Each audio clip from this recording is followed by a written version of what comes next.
এমনিতে যেটা বিষয় যে অর্থনীতির মানে আমার পর্যবেক্ষণ আর কি, যে অর্থনীতিতে রিসেন্ট বছর মানে সাম্প্রতিক বছরগুলোতে বা দশক 2-3 দশকে যে চর্চা হয় তার মধ্যে প্রাতিষ্ঠানিক অর্থনীতি আলাদা একটা বিভাগ হিসেবে এখন বেশ গুরুত্ব পাচ্ছে আর কি। তো এইটার একটা মানে আমি আমার দৃষ্টিতে এটাকে গুরুত্বপূর্ণ মনে হচ্ছে কয়েকটা কারণে। এক হচ্ছে বিশ্লেষণগত দিক থেকে, আরেকটা দিক হচ্ছে যে দেখা গেল নোবেল প্রাইজ যারা পাচ্ছেন গত 2 দশকে এদের মধ্যে উল্লেখযোগ্য সংখ্যক আছেন যারা মানে ইনস্টিটিউশনাল ইকোনমিক্সের ফিল্ড থেকে আসছেন আর কি।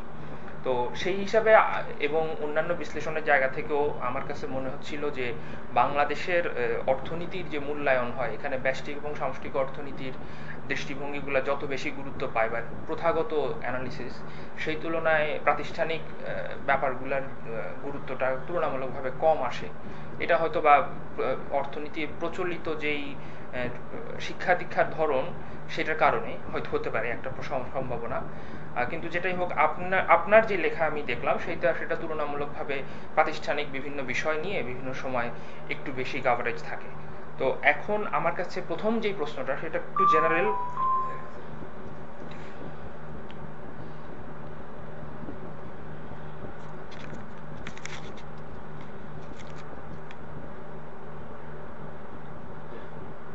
হ্যাঁ, তো যেহেতু আপনি মানে এই প্রথম প্রশ্নটা হচ্ছে জেনারেল এই অর্থে যে গত মানে বাংলাদেশ স্বাধীন হওয়ার পর থেকে 42 বছর হলো, এখন আমরা যদি চিন্তা করি যে বাংলাদেশের অর্থনীতির পেছনে যেই ধরনের প্রাতিষ্ঠানিক কাঠামো সরকারি বা বেসরকারি এবং সরকারির সাথে বেসরকারির ইন্টারঅ্যাকশন যদি চিন্তা করি, তারপরে মানে ইনফর্মাল এবং ফর্মাল এর মধ্যে যেই পরিবর্তনগুলো হচ্ছে, এটা অর্থনৈতিক প্রতিষ্ঠানের ভিত্তির পরিবর্তনটাকে আপনি কিভাবে দেখেন মানে মৌলিকভাবে আর কি?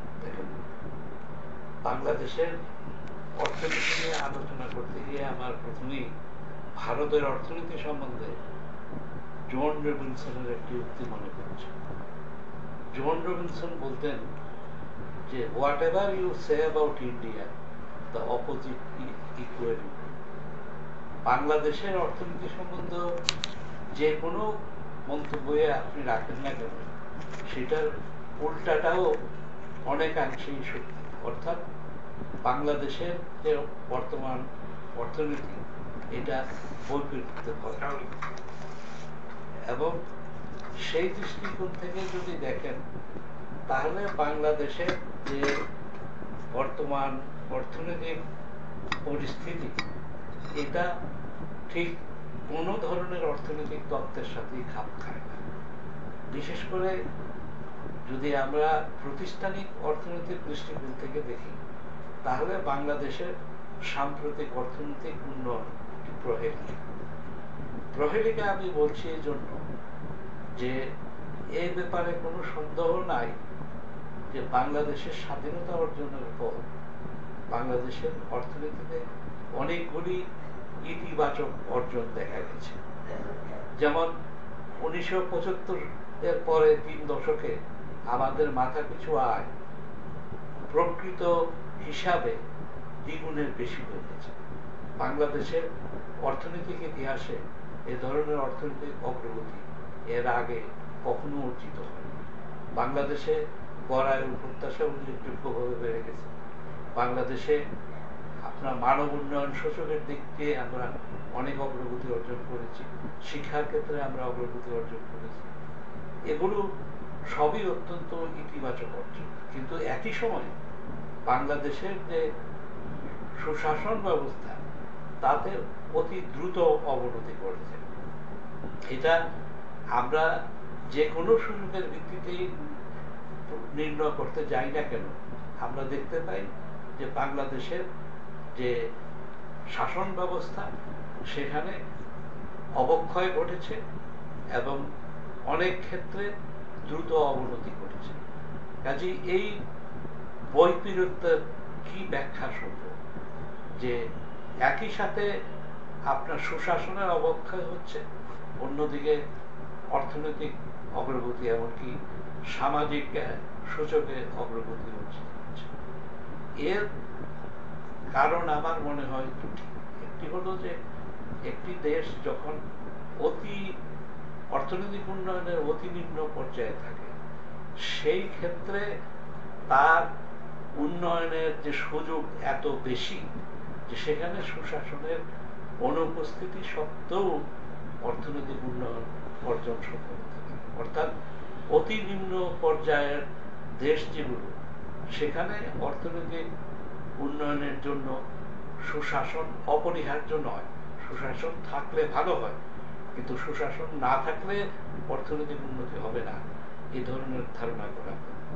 কিন্তু যখন একটি দেশ মধ্য আয়ের পর্যায়ে উন্নীত হয় তখন যদি সেখানে সুশাসন না থাকে তাহলে পরে তার অর্থনীতির উপরে অনেক বেশি বিরূপ প্রভাব পড়ে।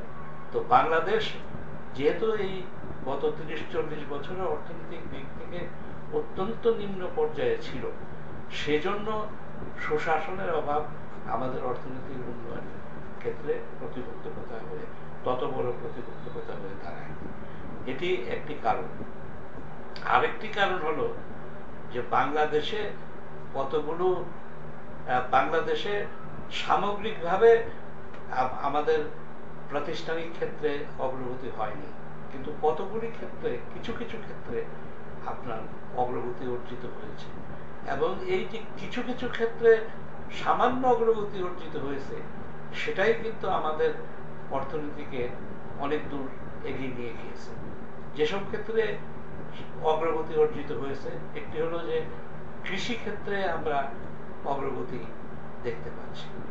1970 সালে বাংলাদেশে 1 কোটি টন খাদ্যশস্য উৎপাদিত হতো, এখন আমরা প্রায় 3.5 কোটি টন ছুঁই করছি। এখন এই গত 40 বছরে খাদ্যশস্য উৎপাদন কিন্তু প্রায় 3 গুণ বেড়ে গেছে। এবং এর কারণ হলো যে বাংলাদেশের যে দরিদ্র অর্ধশিক্ষিত অশিক্ষিত কৃষকরা তারা কিন্তু একটা অসাধারণ সৃজনশীলতার পরিচয় দিয়েছে এবং নতুন ধরনের ফসল নতুন প্রযুক্তিতে তারা উৎপাদন করে চলেছে। আরেকটি বিষয় যেটা আমাদের ঘটেছে সেটি হলো যে এই বিদেশে যে শ্রমিক যাচ্ছে, এটা যদিও এখানে সরকারের ভূমিকা কম, এই দরজা খুলে যাওয়ার ফলে আমাদের অর্থনৈতিক অগ্রগতির জন্য একটা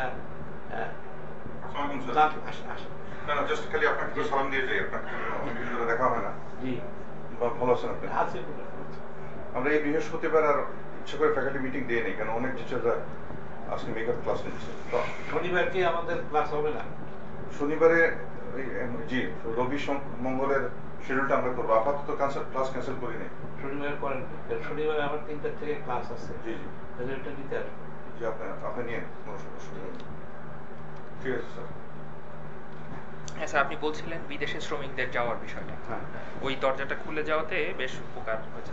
উপকার হয়েছে মানে এটা কিন্তু বাংলাদেশের অর্থনীতির উন্নয়নের একটা মূল চাবিকাঠি। কারণ এই মুহূর্তে যদি আপনি ধরেন তাহলে আমরা মোট বৈদেশিক সাহায্য $2 বিলিয়ন মতো পাই। তার মধ্যে আপনার $1 বিলিয়ন মতো চলে যায় আপনার পুরনো ঋণ শোধ করার জন্য। সুতরাং নিট আমরা বৈদেশিক সাহায্য $1 বিলিয়ন কাছাকাছি পেয়ে থাকি। অথচ আমরা সরকারিভাবেই প্রায় $14 বিলিয়ন প্রবাসীদের অর্থ পেয়ে থাকি এবং অনানুষ্ঠানিক খাতে আরো কয়েক বিলিয়ন ডলার আসে। এটা অর্থনীতির জন্য একটা বিরাট ভূমিকা রেখে চলেছে। আর 3 নম্বর যেটা, সেটা হলো যে আমাদের দেশে বিশ্বায়নের সুফল হিসাবে আমরা পেয়েছি আপনার পোশাক শিল্পের প্রসার। সুতরাং এই পোশাক শিল্পে কিন্তু বাংলাদেশের অশিক্ষিত অর্ধশিক্ষিত মেয়েরা এরা কিন্তু পোশাক শিল্পের মধ্যে একটা বড় বিপ্লব নিয়ে এসেছে।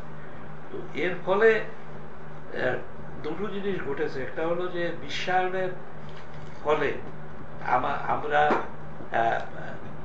আমাদের অর্থনৈতিক উন্নয়নের যে সুযোগ সেটা অনেক বেড়ে গেছে। আর বাংলাদেশে পৃথিবীর অন্যান্য দেশের তুলনায় এই যে অর্থনৈতিক উন্নয়নের যে কাজটা মূলত করেছেন গরিব মানুষেরা, সেজন্য পৃথিবীর অন্য দেশের তুলনায় আমাদের অর্থনৈতিক অর্জন যাই হোক না কেন, এতে কিন্তু উপকৃত হয়েছে গরিব মানুষেরা অপেক্ষাকৃত বেশি, এবং সেজন্য আমাদের এখানে যে অর্থনৈতিক প্রবৃদ্ধি হয়েছে এর ফলে দারিদ্র হ্রাসও সম্ভব হয়েছে।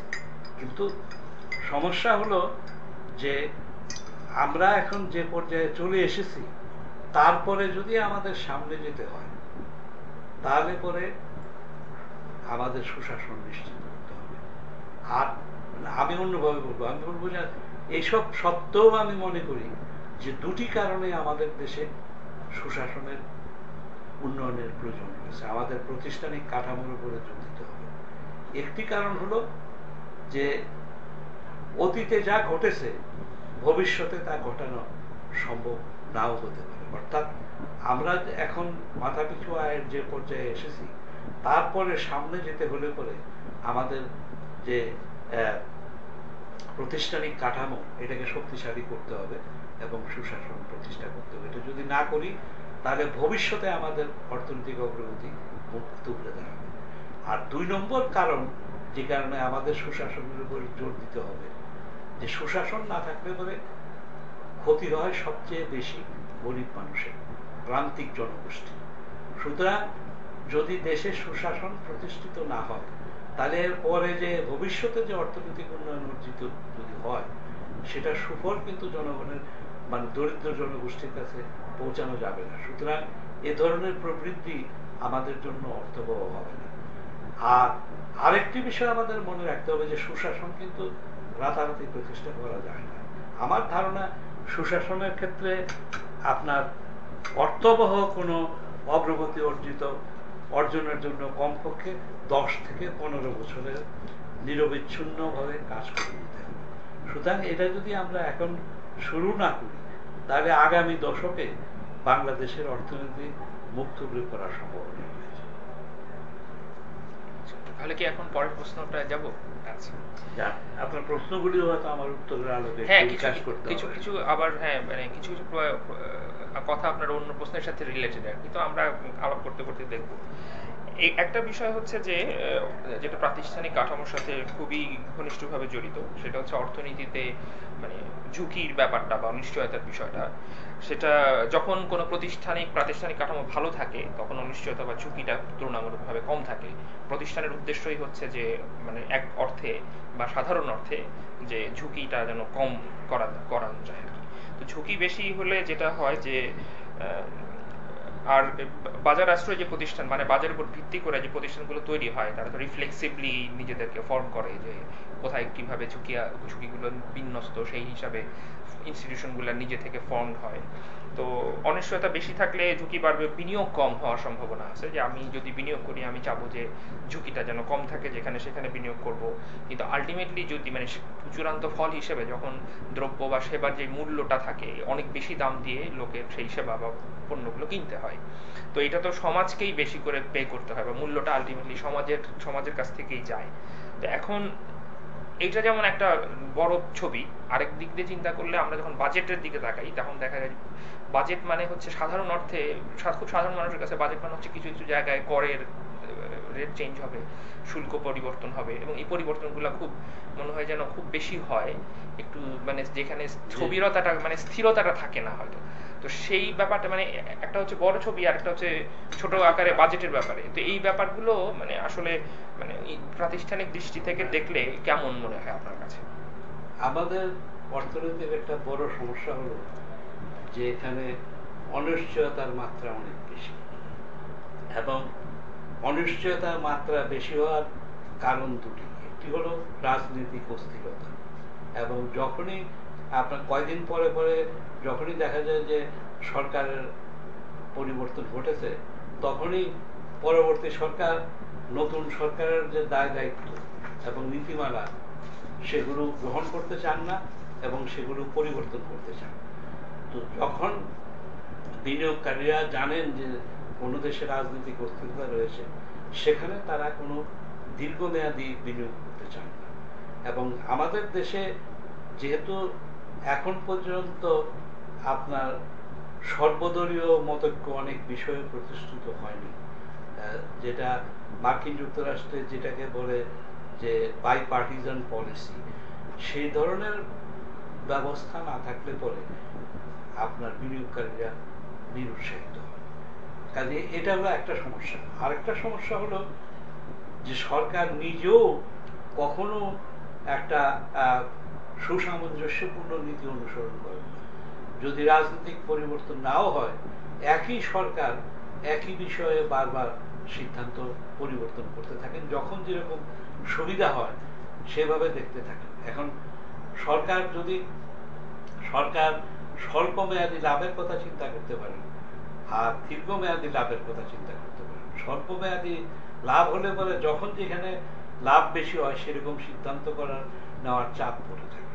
কিন্তু আপনি যদি দীর্ঘমেয়াদী দিক থেকে দেখেন, তাহলে এই স্বল্প মেয়াদী লাভের কথা চিন্তা না করে আপনি যদি একই নীতি দীর্ঘদিন ধরে অনুসরণ করেন এবং সেই নীতি সঠিকভাবে বাস্তবায়ন করেন, তাহলে পরে কিন্তু অর্থনীতির উপরে আস্থা অনেক বেড়ে যাবে। সুতরাং আমাদের দেশে একটা বড় সংকট হলো আস্থার সংকট। সেই আস্থার সংকট না থাকার ফলে আপনার বিনিয়োগ নিরুৎসাহিত হচ্ছে। আর বাজেটে যে সমস্ত প্রণোদনা দেওয়া হয়েছে এগুলো সম্পর্কে আপনি উল্লেখ, যেটা এই প্রসঙ্গে বাজেট সম্বন্ধে আপনি যেটা বলেছেন এটা ঠিকই, যে ওই সরকারের যে নীতির অস্থিরতা এটা কিন্তু বাজেট প্রণয়নে অনেক সময় প্রতিফলিত হয়।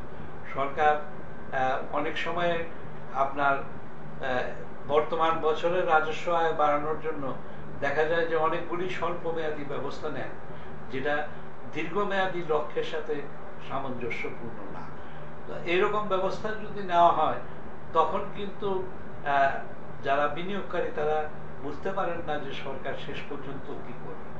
যেমন ধরেন আপনার শুল্ক, যদি আপনার কাস্টমস ডিউটি বা বৈদেশিক শুল্কের বিষয়টি ধরেন, সেখানে যদি সরকারের বিঘোষিত নীতি হয় যে তারা শুল্কের হার কমিয়ে আনবেন এবং প্রতিরক্ষণ হ্রাস করবেন, তাহলে এটা আপনার একইভাবে চালিয়ে যাওয়া উচিত। কিন্তু অনেক সময় দেখা যায় যে এক বছরের বাজেটে সরকার হঠাৎ করে শুল্ক কমিয়ে দিলেন, পরের বছরের রাজস্ব আয়ের জন্য আবার হঠাৎ করে শুল্ক বাড়িয়ে দিলেন। তো এই ধরনের যে পরিবর্তন সেটা মোটেও অনুপকৃত না। আর বাজেট ব্যবস্থাগুলির আর একটা বড় সমস্যা আছে, সেটা হলো যে আমাদের এখানে যারা বিনিয়োগকারী আছেন তাদেরও ব্যবসা বান্ধব যে বাজেট সেটা সম্পর্কে যে ধারণা সেটা তাদের স্বার্থের দৃষ্টিকোণ থেকে সঠিক হতে পারে, কিন্তু আপনার অর্থনৈতিক দৃষ্টিকোণ থেকে সঠিক না। অনেক ব্যবসায়ীরাই বিভিন্ন সুযোগ সুবিধা চেয়ে থাকেন বাজেটে, কিন্তু এর যে ফলাফল কি সেটা সম্বন্ধে আপনার তারা যথেষ্ট ওয়াকিবহাল নন। যেমন ধরেন আপনি যদি ট্যাক্স হলিডে বাড়িয়ে দেন, তাহলে পরে যারা নতুন শিল্প প্রতিষ্ঠা করবে তারা উৎসাহিত হবে, কিন্তু যারা পুরানো শিল্প চালাচ্ছেন সেই ট্যাক্স হলিডে কর অবকাশ দিয়ে যে কর ক্ষতি হবে সেটা কিন্তু তাদের কাছ থেকে আদায় করে পোষানো হবে। সেই ক্ষেত্রে দেখা যাবে যে যারা ট্যাক্স হলিডে পায়নি তাদের বাস্তব পক্ষে কর বেশি দিতে হবে। এখন বিনিয়োগ বান্ধব কর ব্যবস্থা হলো সেই ব্যবস্থা যে ব্যবস্থা সামগ্রিকভাবে করের হার হ্রাস করে। কিন্তু আমাদের ব্যবসায়ীরা প্রত্যেকে তাদের নিজেদের স্বার্থ গোষ্ঠীর জন্য যে ব্যবস্থা সেটা তারা চান, সামগ্রিকভাবে কর হ্রাস নিয়ে চিন্তিত না। যেমন অনেক সময় ব্যবসায়ীরা দাবি করে থাকেন যে সুদের হার কমানো হোক। এখন দেশে যদি মূল্যস্ফীতির হার বেশি থাকে তাহলে পরে আপনার প্রকৃত সুদের হার যেটা সেটা বাড়াতে হবে, এবং সেটা বাড়ালে পরে আপনার সুদের হার বেশি হবে। এই ক্ষেত্রে যদি ব্যাংকগুলিকে কম সুদে ঋণ দিতে বাধ্য করা হয় এবং তাদের ক্ষতি হয়, তাহলে তারা ঋণের প্রবাহ কমবে। তো এর ফলে যেটা হবে, যারা ব্যাংক ব্যবস্থা থেকে ইতিমধ্যে ঋণ নিয়েছে তারা কম সুদ দিতে পেরে লাভবান হবে, কিন্তু যারা নতুন ঋণ নিতে চান তারা কিন্তু ঋণের সুযোগ পাবে না, কারণ ব্যাংকগুলো আর্থিক লোকসান দিয়ে তারা ঋণ দিতে চাইবে না।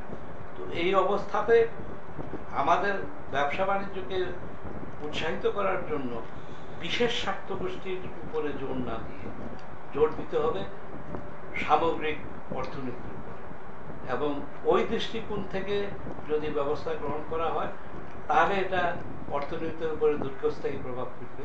কিন্তু আমাদের দেশে যেটা দেখা যায় বেশিরভাগ ক্ষেত্রে বাজেটের মধ্যে যে সমস্ত ব্যবস্থা নেওয়া হয় এগুলো বিশেষ স্বার্থ গোষ্ঠীর স্বার্থে নেওয়া হয়, সামগ্রিক বিবেচনায় নেওয়া হয়। এরপরের প্রশ্নটা একটু অন্যরকম এই অর্থে যে যেমন আমি একজন পরিকল্পনাবিদ, সেই হিসাবে একটা পেশাজীবী গোষ্ঠীর সদস্য। তো এইভাবে সমাজে বিভিন্ন ধরনের পেশাজীবী গোষ্ঠী আছে যারা তাদের পেশাগত কাজগুলো ঠিকভাবে মানে পেশাদারিত্বের সাথে এবং নৈতিকতার সাথে সম্পন্ন করতে পারে কিনা, এটা বড় মানে বহুলাংশে নির্ভর করে যে প্রাতিষ্ঠানিক কাঠামোটা কতটা মানে ইন্টিগ্রিটি কতটা ভালো সেটার উপর। আবার উল্টা দিকে চিন্তা করলে যে মানে প্রাতিষ্ঠানিক কাঠামো কতটা ভালো হবে সেটা আবার নির্ভর করে পেশাজীবীরা কতটা পেশাগত দৃষ্টিভঙ্গি থেকে তাদের পেশাকে দেখেন বা পেশাগত দায়িত্বগুলো পালন করেন। তো ফলে এটা একভাবে বলতে গেলে একটা কোনটা আগে হবে, ডিম আগে না মুরগি আগে, এরকম একটা সমস্যার ব্যাপার। এখন ব্যক্তিগত মানে ইন্টিগ্রিটির একটা দিক, আরেকটা দিক হচ্ছে প্রাতিষ্ঠানিক ইন্টিগ্রিটি। এখন এই ক্ষেত্রে কোনটা আগে কিভাবে শুরু হবে এইটা একটা মানে স্ট্যাটাস কো যেটা আগে সেটা পরিবর্তন হবে কোন জায়গা থেকে, এটা একটা প্রশ্ন বা এটা নির্ভরতা, এটা একটা দিক। আরেকটা ব্যাপার মানে এটার সাথেই সংশ্লিষ্ট, সেটা হচ্ছে যে পেশাজীবী গোষ্ঠীগুলোর মধ্যে একটা প্রবণতা দেখা যায় যে এদের যেসব গোষ্ঠী মানে অ্যাসোসিয়েশন থাকে বা সংগঠন থাকে তারা অনেক ক্ষেত্রেই দেখা যায় যে দলীয় বিবেচনায় লোকজন তার মধ্যে নেতৃত্ব দিচ্ছে। তো এই প্রবণতাটা এই পেশাজীবী যেই চর্চা সেইগুলোর উপর কোনোভাবে নেতিবাচক প্রভাব ফেলছে কিনা, বা এই প্রথম যে প্রশ্নটা যে ওই দ্বিমুখী সম্পর্ক প্রতিষ্ঠান এবং ব্যক্তির ইন্টিগ্রিটির মধ্যে, আর দ্বিতীয় প্রশ্নটা যে এই যে দলীয় ব্যাপারগুলো থাকে বা ব্যবসায়ীরা অনেক সময় মানে সেই নির্দিষ্ট পেশাকে বা পেশার নেতৃত্বকে নিয়ন্ত্রণ করেন, এই ব্যাপারটার মানে সামগ্রিক অবস্থার সম্পর্কে আপনার মূল্যায়ন কি, আর এটা থেকে বের হওয়া যাবে কিভাবে? পেশাগতদের আপনার দেশের সামগ্রিক উন্নয়নে একটা বড় ভূমিকা রয়েছে। এখন পেশাজীবীদের সবচেয়ে বড় গুণ যেটি প্রয়োজন সেটি হলো তাদের পেশাগত দক্ষতা, এবং পেশাগত দক্ষতা যদি তাদের থাকে তাহলে পরে, এবং এই পেশার প্রতি যদি তারা যদি যথেষ্ট নিষ্ঠার সাথে দায়িত্ব পালন করেন তাহলে তারা সমাজে ভূমিকা রাখতে পারে। এবং সেজন্য পৃথিবীর বিভিন্ন দেশে যেটা করা হয়েছে সেটা হলো যে পেশাজীবীদের পেশাগত দক্ষতা নিয়ন্ত্রণের দায়িত্ব তাদের সংগঠনের উপরে দেওয়া হয়ে থাকে। যেমন ডাক্তারদের সংগঠন ডাক্তারদের পেশাগত দক্ষতা নিয়ন্ত্রণ করে, চার্টার্ড অ্যাকাউন্টেন্টদের সংগঠন চার্টার্ড অ্যাকাউন্টেন্টদের পেশাগত দক্ষতা নিয়ন্ত্রণ করে, ইঞ্জিনিয়ারদের সংগঠন ইনস্টিটিউট অফ ইঞ্জিনিয়ার্স তাদের দক্ষতা নিয়ন্ত্রণ করে, এরকম। এবং আমাদের দেশে আমরা কিন্তু মোটামুটি ভাবে সেই যে আদল বা মডেল সেটাকে অনুসরণ করছি, এবং আমাদের অনেকগুলি আপনার পেশাগত সংগঠন সরকার কর্তৃক স্বীকৃত এবং প্রতিষ্ঠিত হয়েছে। কিন্তু এখানে যেটা দেখা যাচ্ছে বাংলাদেশের ক্ষেত্রে যে কোনো পেশাগত সংগঠন এ ব্যাপারে তাদের দায়িত্ব আপনার ভালোভাবে পালন করতে পারছেন না। যেমন একটি পেশাগত সংগঠন যার সম্বন্ধে প্রায় বিভিন্ন অভিযোগ শোনা যায় যে বাংলাদেশের যারা আইনজীবী আছেন তাদের অনেকে সঠিকভাবে কাজ করেন না, কিন্তু সঠিকভাবে কাজ না করলে পরে তাদের বিরুদ্ধে পেশাগত দিক থেকে কোনো আপনার ব্যবস্থাও গৃহীত হয় না, কারণ তাদের সংগঠন তাদের দ্বারা নির্বাচিত, কাজে তাদের নির্বাচিত সংগঠন তাদের বিরুদ্ধে যথেষ্ট ব্যবস্থা করেন না। এবং এ নিয়ে আমি অনেক প্রাক্তন বিচারপতির সাথে আলোচনা করেছি। তারা মনে করেন যে এ দায়িত্ব বিচারপতিদের হাতে ন্যস্ত করা উচিত। যেমন পাকিস্তান আমলে আপনার লিগ্যাল প্র্যাকটিশনার্স অ্যাক্টে আইনজীবীদের নিয়ন্ত্রণের দায়িত্ব বিচারকদের দেওয়া হয়েছে। তারপরে আইয়ুব খানের আমলে বার কাউন্সিল অ্যাক্ট করে এই লিগ্যাল প্র্যাকটিশনার্স অ্যাক্টে বিচারকদের যে ক্ষমতা ছিল সেটা খর্ব করে দেওয়া হয়েছে। এবং আমি অনেক প্রাক্তন বিচারককেই দুঃখ প্রকাশ করতে দেখেছি যে এই ব্যবস্থাটি আপনার দেশের বিচার ব্যবস্থার জন্য ভালো হয়। পৃথিবী ব্যাপী সারা পৃথিবীতে এখন যে বিষয়টি নিয়ে আলোচনা চলছে সেটি হলো চার্টার্ড অ্যাকাউন্টেন্ট যারা অ্যাকাউন্টেন্ট এবং অডিট প্রফেশন, সেই অডিট প্রফেশনকে কিভাবে সঠিকভাবে নিয়ন্ত্রণ করা যেতে পারে। এবং এ ব্যাপারে যেটা নির্ভর করা হতো সেটা হলো তাদের প্রতিষ্ঠানের উপরই দায়িত্ব দেওয়া ছিল। পরবর্তীকালে মার্কিন যুক্তরাষ্ট্রে বিভিন্ন আপনার ব্যবসা প্রতিষ্ঠানে যেসব বড় বড় কেলেঙ্কারি হয় সেসব কেলেঙ্কারির পক্ষে সার্ভেন্স অক্সলি অ্যাক্টের মাধ্যমে আপনার একটা কেন্দ্রীয় সংগঠন, সরকারি সংগঠন প্রতিষ্ঠা করা হয় এই অডিট বা নিরীক্ষার পেশাজীবীদের নিয়ন্ত্রণ করার জন্য। কিন্তু গত দশকের অভিজ্ঞতা থেকে যেটা দেখা যাচ্ছে যে এতে কিন্তু হিসাব রক্ষণ ব্যবস্থার খুব একটা বড় ধরনের অগ্রগতি অর্জিত হয়। এবং বর্তমানে বিশ্বে 4টি বড় নিরীক্ষা প্রতিষ্ঠান আছে এবং গত 10 বছরে যে সমস্ত কেলেঙ্কারি, আর্থিক ক্ষেত্রে কেলেঙ্কারি দেখা যাচ্ছে তাতে দেখা যায় যে প্রায় প্রত্যেকটি প্রতিষ্ঠানই কোনো না কোনো কেলেঙ্কারির সাথে জড়িত রয়েছে। তো এবং অন্যদিকে যেটা হয়েছে সেটা হলো যে সরকারি প্রতিষ্ঠান গড়ে তোলার ফলে এই নিরীক্ষার ব্যয় অনেক বেড়ে গেছে এবং এর ফলে ব্যবসার জগতের মধ্যে অনেক পরিবর্তন দেখা যাচ্ছে। তো এই এখন পর্যন্ত কিন্তু সারা বিশ্বে আমরা এর কোনো সঠিক সমাধান পাইনি। বাংলাদেশে এখন বিতর্ক চলছে যে বাংলাদেশে এই হিসাব নিরীক্ষকদেরকে নিয়ন্ত্রণের ভার কি সরকার প্রতিষ্ঠিত প্রতিষ্ঠানের কাছে দেওয়া হবে না সেটা ইনস্টিটিউট অফ চার্টার্ড অ্যাকাউন্টেন্টের কাছে থাকবে। এবং এ ব্যাপারে অর্থ মন্ত্রণালয় থেকে বারবার বলা হচ্ছে যে তারা একটি আলাদা প্রতিষ্ঠান করবেন। তবে বাংলাদেশের ব্যাপারে আমার যেটা মনে হয় সেটা হলো যে আমাদের যে ইনস্টিটিউট অফ চার্টার্ড অ্যাকাউন্টেন্ট এটা অত্যন্ত দুর্বল এবং বাংলাদেশের যে হিসাব রক্ষণ করার জন্য যে সমস্ত আপনার ব্যবসা প্রতিষ্ঠান রয়েছে তাদের অনেক দুর্বলতা রয়েছে। তো সেই জন্য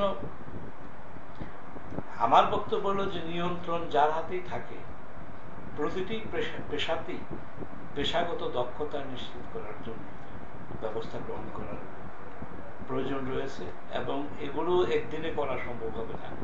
এখানে দীর্ঘমেয়াদে পেশাজীবীদের নিজেদের এবং সংসদ এবং সরকার এই 3 দিক থেকে ব্যবস্থা নেওয়া দরকার এবং বিষয়গুলি প্রতিনিয়ত পর্যালোচনা করা দরকার।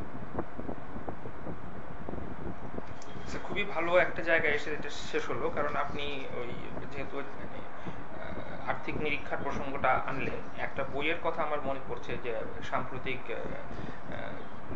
আমেরিকাতে যে আর্থিক সমস্যাটা হলো, মানে যে রিসেশনটা মূলত আর্থিক খাত থেকে আসলো, সেইটা সম্পর্কিত একটা বই ছিল এরকম, যেটা টাইটেল হচ্ছে অনেকটা এরকম যে the best way to rob a bank is to own one.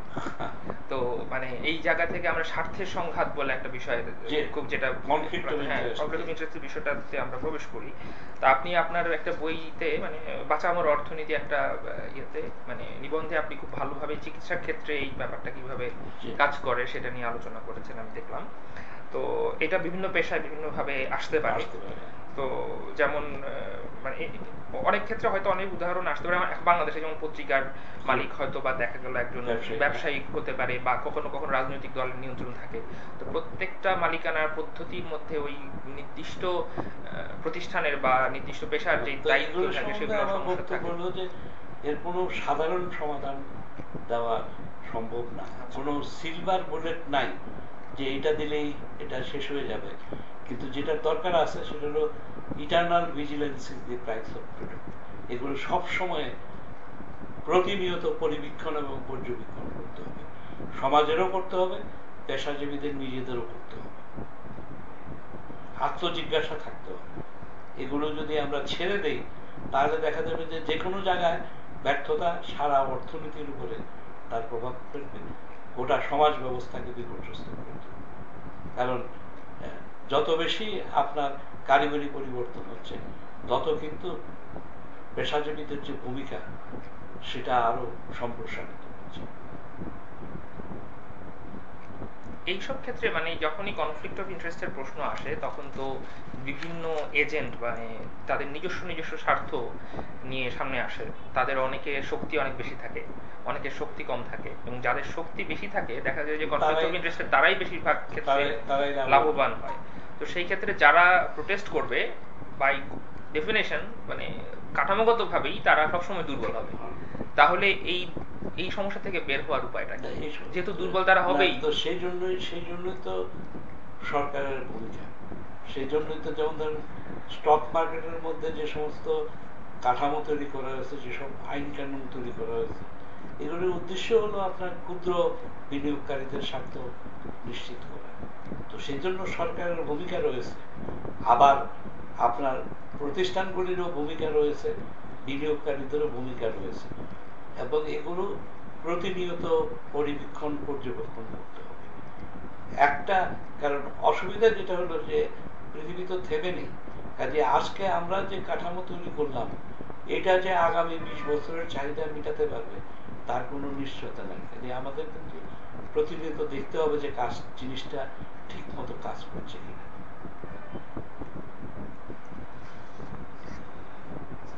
আপনার আর একটু সময় আছে তো? আচ্ছা, তো এরপরে আরেকটা খুবই মানে বহুল আলোচিত বিষয়, সেটা হচ্ছে দুর্নীতি।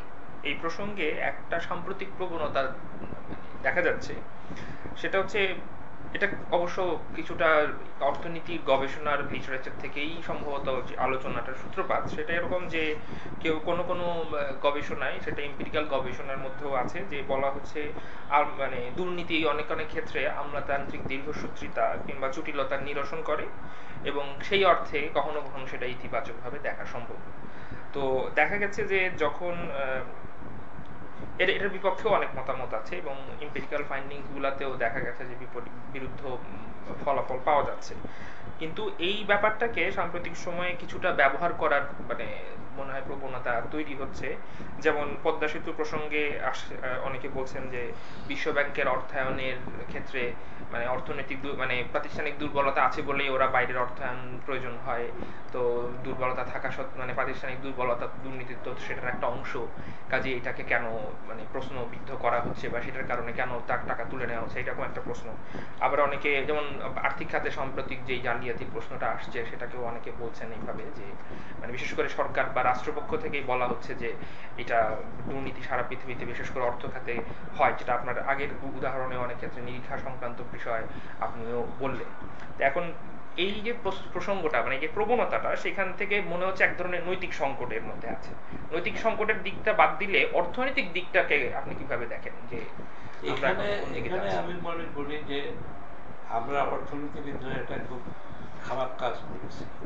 সেই খারাপ কাজ হলো যে সুশাসনের বিষয়টিকে আমরা একটি অর্থনৈতিক প্রশ্ন হিসাবে চিহ্নিত করেছি। বলা হচ্ছে যে অর্থনীতির জন্য সুশাসন প্রয়োজন। আসলে এটা তো অত্যন্ত গৌণ বিষয়। সুশাসন প্রয়োজন মানবাধিকার নিশ্চিত করার জন্য, সুশাসন প্রয়োজন আইনের শাসনের জন্য। কাজেই এই যে প্রয়োজনটা, এটাকে আমরা ভুলে গিয়ে আমরা অর্থনীতির দিকে যাওয়ার চেষ্টা করি। এখন অর্থনীতিতে আমার যেটা বক্তব্য সেটা হলো যে আপনি পক্ষে বিপক্ষে দুদিকে যুক্তি পাবেন, দুদিকেই সাক্ষ্য পাবেন যেখানে দেখা যাবে যে দুর্নীতির ফলে সমস্যা হয়েছে, আবার এমন ক্ষেত্রেও আপনি পাবেন যে দুর্নীতির ক্ষেত্রে সমস্যা হয়নি। কিন্তু দুর্নীতির তিনটি বিষয় সম্বন্ধে আমাদের সজাগ থাকতে হবে। একটি বিষয় হলো যে দুর্নীতির যে কুফল এটা পরে দরিদ্র জনগোষ্ঠীর উপরে, কারণ যারা বড় লোক তারা ঘুষ দেয় এবং ঘুষ খায়, সুতরাং তাদের কিন্তু কোনো ক্ষতি হয় না। যারা গরিব মানুষ তারা কিন্তু ঘুষ দেয়, তারা ঘুষ পায় না। সুতরাং সমাজে যদি দুর্নীতি চলে তাহলে পরে সেখানে আপনার এই গরিব মানুষের উপরে এই সমস্যাটা দাঁড়ায়। 2 নম্বর যে বিষয়টি আমাদের মনে রাখতে হবে সেটি হলো যে দুর্নীতি সমাজের মধ্যে প্রণোদনাকে ভেঙে দেয়। কারণ আপনি একটা সমাজ যদি চালাতে হয় তাহলে যারা ভালো কাজ করে তাদের পুরস্কার দিতে হবে, আর যারা খারাপ কাজ করে তাদেরকে শাস্তি দিতে হবে। এবং এটা হলো প্রশাসনের মূলনীতি। আপনি যদি হযরত আলী মিশরে যখন আপনার গভর্নর নিযুক্ত করেছিলেন তখন তাকে যে চিঠিটা, তাকে একটা চিঠি দিয়েছিলেন, সেই চিঠিতে উনি বলেছিলেন যে ইসলামী শাসনের মূল বিষয় কি, এবং সেখানে তিনি এই কথাটাই বলেছেন যে যারা খারাপ কাজ করে তাদের শাস্তি দিতে হবে, যারা ভালো কাজ করে তাদেরকে পুরস্কার করতে হবে, আর নাহলে পরে শাসন ব্যবস্থা ভেঙে পড়বে।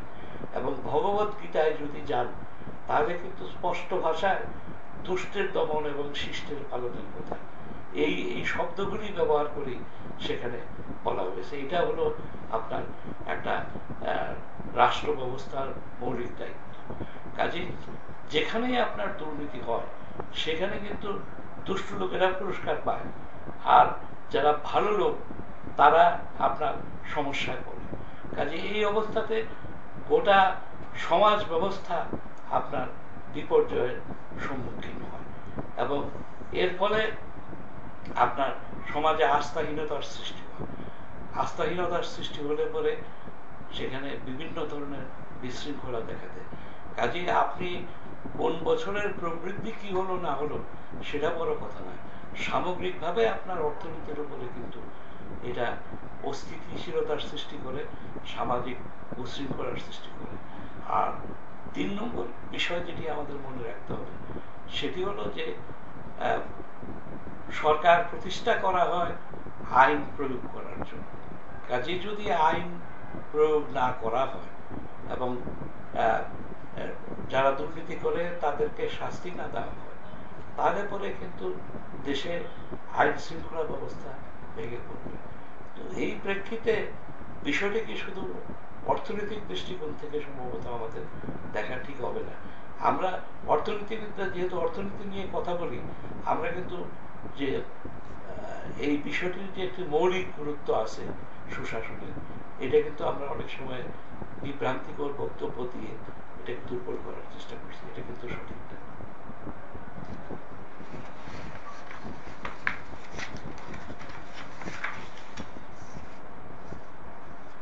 এবারে প্রাতিষ্ঠানিক অর্থনীতির দিক থেকে মানে উদ্ভাবন বা ইনোভেশনের দিকটা নিয়ে প্রশ্ন একটা, যেটা অলিভার উইলিয়ামসন মানে একটা কথা বলেন, সেটা হচ্ছে যে মানে পণ্য বা সেবার ক্ষেত্রে উদ্ভাবন তুলনামূলকভাবে বেশি দেখা যায়, সেই তুলনায় প্রাতিষ্ঠানিক উদ্ভাবন অনেক কম।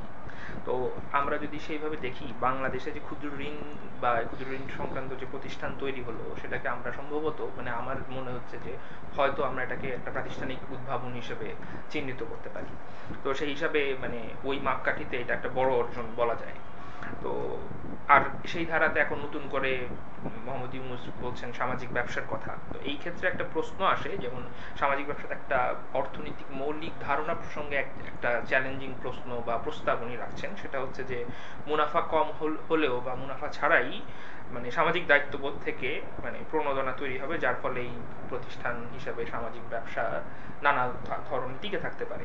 এখন প্রশ্ন হচ্ছে যে ক্ষুদ্র ঋণের ক্ষেত্রে এই ব্যাপারটা যতটা কাজ করলো থেকে এই বিষয়টাকে উনি বোঝা যাচ্ছে যে একটা জেনারেলাইজ করতে চাচ্ছেন বা সাধারণীকরণ করতে চাচ্ছেন অন্যান্য সেবার ক্ষেত্রেও, মানে আর্থিক খাত ছাড়া অন্যান্য সেবার মানে ক্ষেত্রেও উনি একই বিষয়টাকে জেনারেলাইজ করতে চাচ্ছেন। তো এখন এটা এক হিসাবে অর্থনীতির কিছু মৌল ধারণাকে কিন্তু উনি চ্যালেঞ্জ করছেন।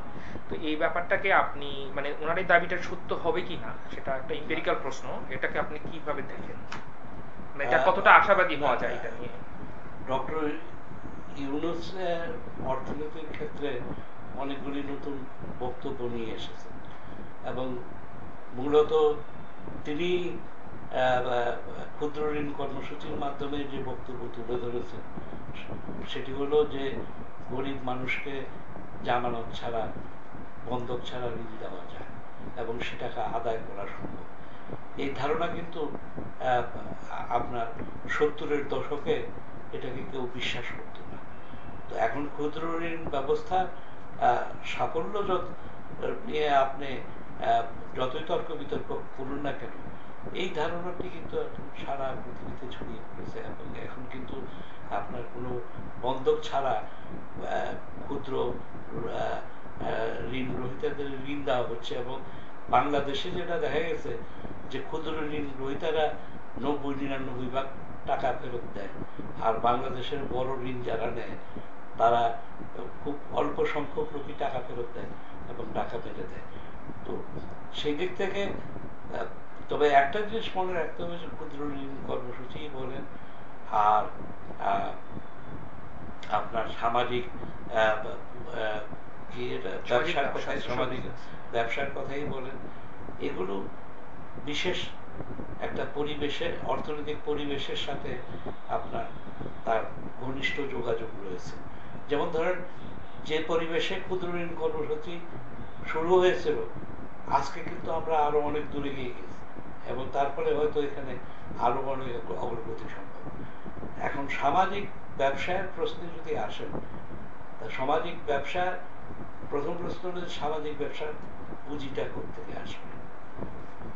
এখন সামাজিক ব্যবসার কথা ডক্টর ইউনূস 70-এর দশকে বলেন নাই কেন, এখন কেন বলছেন? তার কারণ হলো যে 70-এর দশকে সামাজিক ব্যবসায়ের পুঁজি পাওয়া সম্ভব ছিল না। আজকে কিন্তু সামাজিক ব্যবসায়ের পুঁজি পাওয়া সম্ভব হচ্ছে। তার কারণ হলো যে গত দশকে পৃথিবীতে নন প্রফিট অর্গানাইজেশনের সংখ্যা কিন্তু অনেক বেড়ে যাচ্ছে এবং ব্যবসা বাণিজ্যে ফিলান্থ্রপিক কন্ট্রিবিউশন অনেক বেড়ে যাচ্ছে। আগের দিকে আপনি 100 বছর আগে যদি দেখেন, হ্যালো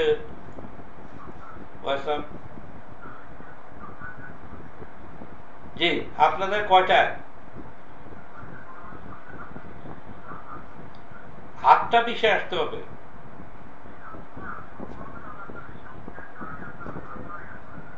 আর শেষ হবে কয়টায়?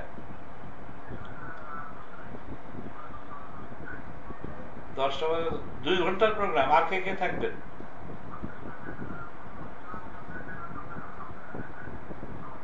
আচ্ছা, কি বিষয় কি? আচ্ছা, চ্যানেল 24 তো আপনাদের তেজ গায়ে, তাই না? হ্যাঁ, ওটা অবশ্যই। আচ্ছা আচ্ছা, এটা তেজ গায়ে না? 24-এ 8:20 আসতে হবে, তাই? আচ্ছা আচ্ছা আচ্ছা আচ্ছা। স্যার, আপনি বলছিলেন যে পৃথিবীতে এখন 70-এর দশক বা আগের সময় তুলনায় নন প্রফিট ফিলান্থ্রপিক আগে যেটা ছিল সেগুলো যে আপনার বড় লোক হতে অনেক সময় লাগতো। এখন বিল গেটসের মতো লোক আপনার 3 দশকে পৃথিবীর সবচেয়ে আপনার ধনী লোক হয়ে যাচ্ছে। তো এই যে এই ধরনের লোকগুলো, তাদের হাতে কিন্তু তারা সত্যি সত্যি কিছু করতে চান দারিদ্র নিরসনের জন্য। সুতরাং এই প্রথম বিষয় যেটি, সেটি হলো যে বিভিন্ন ধরনের উদ্ভাবনমূলক কর্মসূচিতে বিনিয়োগের অর্থ পাওয়া যাচ্ছে, কিন্তু সেই বিনিয়োগের অর্থ পাওয়ার জন্য ডক্টর ইউনূস কিন্তু দান খয়রাতের কথা বলছেন না, তিনি চ্যারিটি যাচ্ছেন না, তিনি ব্যবসায়ের কথা বলছেন। কারণ চ্যারিটি যেটা, দান খয়রাত যেটা, সেটা কিন্তু টাকা খরচ হয়ে গেলেই শেষ হয়ে যায়। আর ব্যবসা হলে পরে তাকে তার আয়ের উপরে নির্ভর করে বেঁচে থাকতে হবে। সুতরাং ডক্টর ইউনূসের এই অনুমান সঠিক যে যদি ব্যবসায়ের প্রস্তাব নিয়ে এই সমস্ত নন প্রফিট অর্গানাইজেশনের কাছে যাওয়া হয় তাহলে পরে তার জন্য অনেক অর্থায়ন পাওয়া সম্ভব। তবে মূল সমস্যা হলো যে এই প্রকল্পগুলি তৈরি করবে কি, এই প্রকল্পগুলি তৈরি করার ক্ষমতা কিন্তু গরিব মানুষের নাই, এটা হলো একটা সমস্যা। এবং 2 নম্বর সমস্যা যেটা, সেটা হলো যে প্রকল্পগুলি চালু হলেই রাতারাতি সফল হয়ে যাবে তার কোনো নিশ্চয়তা নাই। এবং 3 নম্বর সমস্যা হলো যে উদ্ভাবনমূলক কর্মসূচি গ্রহণ করলে পরে এর মধ্যে অনেকগুলি ব্যর্থ হয়ে যেতে পারে, সবগুলি যে সফল হবে তার কোনো নিশ্চয়তা নাই। তো এই ক্ষেত্রে ডক্টর ইউনূস যে ব্যবস্থা গ্রহণ করেছেন সেটা হলো যে তিনি গ্রামীণ ট্রাস্টের মতো প্রতিষ্ঠান করে অনেকগুলি প্রতিষ্ঠান যদি একসাথে পরিচালনা করা হয়, এক জায়গায় লোকসান হলে আরেক জায়গায় লাভ হতে পারে। আর আরেকটা কাজ ডক্টর ইউনূস সোশ্যাল বিজনেসের ব্যাপারে যেটা করছেন সেটা হলো যে তিনি শুধু বিদেশি অর্থ না, বিদেশি যে কারিগরি জ্ঞান সেটাও আনার ব্যবস্থা করছেন। যেমন ধরেন তিনি ড্যাননের সাথে সহযোগিতা শক্তি দই কারখানা প্রতিষ্ঠা করেছেন। এখন সেখানে ড্যানন কিন্তু শুধু পুঁজি দিচ্ছে না, ড্যানন সেখানে কারিগরি সহায়তা প্রদান করছে। যেমন আপনার ভেওলিয়া ওয়াটার সাপ্লাই তিনি যেটা করছেন সেখানে কিন্তু কারিগরি শুধু পুঁজি না, এর যে কারিগরি জ্ঞান সেটা ভেওলিয়ার কাছ থেকে আসছে। যেমন ধরেন আপনার রেপেলেন্ট ট্রিটেড মসকিটো কার্টেন যেটা বিএএসএফ এর সাথে সহযোগিতায় তিনি করছেন, সেখানেও কিন্তু কারিগরি জ্ঞান এদের কাছ থেকে আসছে। তো বিদেশ থেকে পুঁজি এবং কারিগরি জ্ঞান দুটি সামাজিক পুঁজির জন্য আনা সম্ভব। কিন্তু প্রথম পর্যায়ে মানে ওই 3টি সমস্যা যেটা বললাম, একটা হলো সঠিক প্রকল্প নির্বাচন কে কিভাবে করা হবে, এবং 2 নম্বর হলো যে প্রথম দিকে যদি লোকসান হয় সেই লোকসান কে মিটাবে। এখানে সম্ভবত যারা বিনিয়োগ করতে আসবে বাইরে থেকে তাদেরই সেটা গ্রহণ করতে হবে। এবং তৃতীয়ত যেগুলো একেবারে ব্যর্থ হয়ে যাবে সেক্ষেত্রে কি হবে সেটা সম্বন্ধে চিন্তা ভাবনা করতে হবে। তবে এখন এটার যেটা সমস্যা যে এই ধরনের প্রতিষ্ঠান গড়ে তুলতে হলে পরে দেশের সরকারের সমর্থনের প্রয়োজন রয়েছে। দুর্ভাগ্যক্রমে বাংলাদেশ সরকার এই সামাজিক ব্যবসার সম্বন্ধে অত্যন্ত অসহানুভূতিশীল, এবং এই প্রতিকূল পরিবেশে এই উদ্যোগ এখানে কতটুকু সফল হবে আমি জানি না। এখন 3-4টা ব্যবসা শুরু হয়েছে, আমরা দেখছি এগুলো কিভাবে অগ্রগতি করছে। তবে ধারণা হিসাবে এটা আপনার কাজ করতে পারে যতক্ষণ পর্যন্ত আপনি বাইরে থেকে পুঁজি পাবেন এবং কারিগরি সহায়তা পাবেন। কিন্তু ঝুঁকি ব্যবস্থাপনাটা একটা বড় সমস্যা, এবং সেগুলোর জন্যই দেশেও শক্তিশালী প্রতিষ্ঠান থাকতে হবে এবং যারা বিনিয়োগ করবে তাদের সাথে আলাপ আলোচনা করে সিদ্ধান্ত গ্রহণের প্রক্রিয়া রাখতে হবে। কারণ আপনি যে বিষয়টা বললেন যে সরকার এখানে প্রয়োজনে হয়তো সাহায্য দিতে পারে, মানে বিশেষ করে ঝুঁকি ব্যবস্থাপনায়, যেমন আমেরিকাতে যে ব্যাপারটার কথা শোনা যায় যে ওরা এরকম যখন ছোট ছোট বিনিয়োগ করে ঝুঁকি ব্যবস্থাপনার ক্ষেত্রে ওরা ভেঞ্চার ক্যাপিটাল বা এরকম নানা ধরনের মানে ফিনান্সিয়াল ব্যবস্থাপনা রাখে। সরকার বহু ধরনের আপনি একটা বিনিয়োগ করতে হলে বিদ্যুতের প্রয়োজন হয়, ভূমির প্রয়োজন হয়, পানির প্রয়োজন হয়, এরকম বহু অবকাঠামোর প্রয়োজন হয়, এবং সরকার যদি বলে যে না এটা আমরা দিতে চাই না তো তাদের এই অসুবিধা হবে। সেটাও একটা মানে ব্যাপার। তো তার মানে আমি ওই প্রশ্নটা ইনফ্যাক্ট করতে যাচ্ছিলাম, আপনি তার উত্তর ইনফ্যাক্ট দিয়ে দিচ্ছেন আপনি, যেটা হচ্ছে যে আমি বলতে চাচ্ছিলাম যে মানে উদ্ভাবন বান্ধব মানে পরিমণ্ডল বা প্রাতিষ্ঠানিক পরিমণ্ডল কিভাবে তৈরি করা যায়, যেটা আপনি বললেন যে এখানে সরকারের ভূমিকা আছে, বেসরকারি খাতের ভূমিকা আছে এবং বৈদেশিক খাতের ভূমিকা আছে, সবার ভূমিকা আছে। এবং এখন বিশ্বায়নের যুগে আপনার যেটা করতে হবে সেটা হলো যে এই যে বিভিন্ন ধরনের সূত্র থেকে যে সমস্ত সুযোগ সুবিধা পাওয়া সম্ভব সেগুলো সমন্বিত করে আপনি দেশের মানুষের প্রয়োজনে কিভাবে ব্যবহার করতে পারেন। আপনি যদি আমরা সবচেয়ে বড় এবং আমরাই সবকিছু করতে পারি এরকম হামবড়া মনোভাব নিয়ে বসে থাকলে বিশ্বায়নের যুগে আপনাকে পিছিয়ে যেতে হবে। আচ্ছা, এরপরে যে এটাই আপাতত এখানে সব শেষ প্রশ্ন, সেটা হচ্ছে যে মানে এখানে অনেক কিছুই বলা হলো, যে মানে আপনি প্রত্যেকটা প্রশ্নের উত্তরে এই নানা ধরনের সমাধানের কথা বললেন, এইটা করতে হবে ইত্যাদি, ওইটা করতে হবে। তো এখন প্রশ্ন হচ্ছে যে একটা কথা আমার এক বন্ধু একটা বই পড়ে আমাকে বলছিলেন যে আমেরিকাতে একটা ব্যাপার নাকি খুবই ইউনিক, যেটা ওই দেশে থাকে, সেটা হচ্ছে যে ওরা কোনো একটা নাগরিক কোনো একটা সমস্যায় পড়লে তারা এটাও জানে যে এই সমস্যার জন্য কার কাছে যেতে হবে বা কোন প্রতিষ্ঠানের কাছে যেতে হবে। এখন বাংলাদেশে এই ব্যাপারটা ঠিক উল্টা, যে তারা মনে করে যে আচ্ছা ওর কাছে গেলে মনে করবে ওর কাছে পাঠাবে, ওর কাছে গেলে ওর কাছে পাঠাবে, এই ধরনের একটা সমস্যা থাকে। তো সেই ক্ষেত্রে সেটা মানে সাধারণভাবে বলতে গেলে যে প্রতিষ্ঠানের যেই কার্যপরিধি সেটার সীমানাটা সুনির্দিষ্টভাবে নির্ধারিত থাকে না, ফলে এই সমস্যাগুলো হয়তো হয়। তো এটা যেমন মানে এই যে প্রতিষ্ঠানিক কাঠামো সমস্যাটা, এটার উন্নয়ন কে করবে? মানে আমার কথা হচ্ছে যে এটা কিন্তু আরেকটা পর্যায়ে, মানে একে তো আমরা প্রতিষ্ঠানগুলোকে বুঝতে পারছি না যে কোন প্রতিষ্ঠানের কাছে যাব, আর এটা বোঝার ব্যাপারটা ঠিক করে দিবে কে, সেটার জন্য আরেকটা প্রতিষ্ঠান বা আরেকটা এন্টিটি আমাদের প্রয়োজন, যারা কিনা এই ব্যাপারগুলো আস্তে আস্তে ঠিক করবে, মানে প্রতিষ্ঠানিক যেই সংকটগুলো আছে, যে সমস্যাগুলো আছে, এগুলো দূর করবে। সেই কাজটা আসলে কে করবে? এই প্রতিষ্ঠানটার একটা প্রশ্ন মানে আমার জাস্ট এটা ভাবতে ভাবতে হঠাৎ করে মনে হলো যে ন্যায়পাল বলে একটা ব্যবস্থার কথা বলা হচ্ছে না, আলটিমেট কোনো প্রতিষ্ঠান থাকবে কিনা, তারা কি এই কাজটা হাতে নিতে পারে কিনা, এটা একটা সম্ভাবনা। এখানে আপনার দুটো বিষয় আছে। একটা বিষয় হলো যে বাংলাদেশে সরকার অত্যন্ত কেন্দ্রীভূত সরকার, এবং এই কেন্দ্রীভূত সরকার হওয়ার ফলে অনেক ক্ষেত্রেই যে অন্যান্য অফিসগুলি আছে তাদের কোনো ক্ষমতা থাকে না, অথবা তারা সিদ্ধান্ত নিতে সাহস পায় না। এবং ২ নম্বর হলো যে এখানে দুর্নীতি এত ব্যাপক যে কোনো ক্রমে যদি আপনার কাছ থেকে সুবিধা পাওয়া যায় তাহলে সেটা গ্রহণ করার চেষ্টা করবে। কাজেই এই অবস্থাতে প্রতিষ্ঠানগুলির কাজ করা অত্যন্ত শক্ত হবে, এবং আমি মনে করি না যে সরকারি খাত থেকে এই সমস্যার সমাধান সম্ভব। এটা ২ ধরনের সমস্যার সমাধান হতে পারে। একটা হলো বিনিয়োগকারীদের নিজস্ব প্রতিষ্ঠান, যেমন বাংলাদেশে চেম্বার অফ কমার্সগুলি কোনো কোনো ক্ষেত্রে কিছু কিছু আপনার কাজ করতে পেরেছে তাদের স্বার্থের অনুকূলে। আরেকটি হলো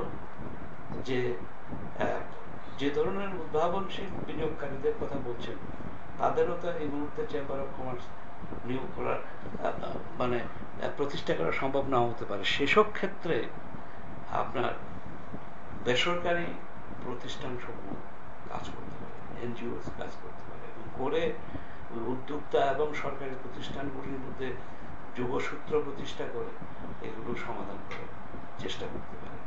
কারণ সরকারি প্রতিষ্ঠানে গেলেই এগুলো দীর্ঘসূত্রিত হবে। এবং এখন পর্যন্ত আমরা যে সমস্ত প্রতিষ্ঠান তৈরি করেছি, যেমন মানবাধিকার কমিশন, তারপরে আপনার আমাদের তথ্য অধিকার কমিশন, এগুলো কিন্তু খুব একটা কার্যকরী ভূমিকা পালন করতে পারে। এরাও সরকারি প্রতিষ্ঠানের মধ্যে কাজ করছে।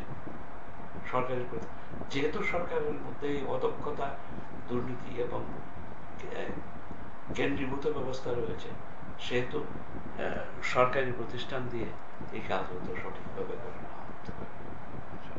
এখন একটু এই সংক্রান্ত একটা তাত্ত্বিক প্রশ্ন, এটা এই প্রশ্নেরই একটা অংশ হিসাবে, সেটা হচ্ছে যে একটা বিষয়ে খুব তর্ক থাকে যারা ইনস্টিটিউশনালিস্ট ওদের মধ্যে, সেটা হচ্ছে যে ইনস্টিটিউশন বা প্রতিষ্ঠানগুলো এন্ডোজেনাসলি নিজে থেকেই তৈরি হবে একটা জায়গায় যখন কোনো পরিবর্তন হবে। যেমন উদাহরণ হিসেবে কেউ কেউ বলে যখন গ্লোবালাইজেশন হয়, ব্যবসায়িক কমিউনিটিরা তাদের যেই ব্যাপারটা আপনি চেম্বার অফ কমার্সের প্রসঙ্গে বললেন অংশ তো সেটা একই রকম কথাই বলছে, যে তখন নিজে থেকে একটা পুনর্বিন্যাস হয়। কারণ তখন তারাই প্রেশার দেয়, তারাই চাপ দেয় অনেক অনিশ্চয়তা দূর করার জন্য। এইভাবে যেমন একটা ইনস্টিটিউশনাল রিফর্ম বা প্রাতিষ্ঠানিক কাঠামোর ইন্টিগ্রিটি চলে আসতে পারে এন্ডোজেনাসলি। আরেকটা হচ্ছে যে কেউ কেউ বলে না, এটার জন্য বাইরের শক্তি প্রয়োজন। এমনিতে বাংলাদেশের বেলাতে আপনার এতদিনের যেই মানে গত কয়েক দশকের অভিজ্ঞতা, এই ব্যাপারটার মানে ক্ষেত্রে বাংলাদেশের কনটেক্সটে কেমন মনে হয় আপনার? আমার মনে হয় যে এই ব্যাপারে আমাদের ডগমেটিক না হয়ে আমি মনে করি যে দুভাবেই এটা হতে পারে, এবং এটা আপনার বিভিন্ন ক্ষেত্রে বিভিন্ন ধরনের ব্যবস্থা নিতে হবে। এটা তৃণমূল পর্যায় থেকেও হতে পারে, আবার বাইরের চাপেও পরিবর্তন হতে পারে। পরিবর্তন হওয়াটাই বড় কথা। কিভাবে হবে সে বিষয়ে আমাদের মানে তাত্ত্বিক চুলচেরা বিশ্লেষণ করে খুব একটা লাভ হবে। আমি দুই দিকের উদাহরণ দিতে পারবো যে এ ধরনের কাজ হতে পারে। এখন আপাতত এটা শেষ।